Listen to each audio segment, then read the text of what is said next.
আফসোস হয় আফসোস লীগের মাফিয়া এবং মাফিয়া বাহিনীর সদস্যদের জন্য।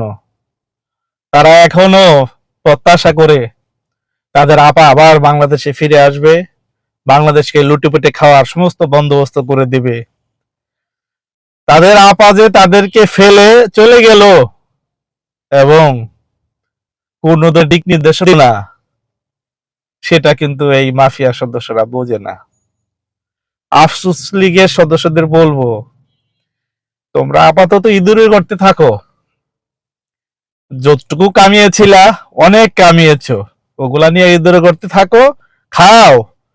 যদি কোনোদিন আপা আসে তখন বের হইও, আর না আসলে ইঁদুরের গর্তে মাটি চাপা পরে মাটির সাথে মিশে যাবে।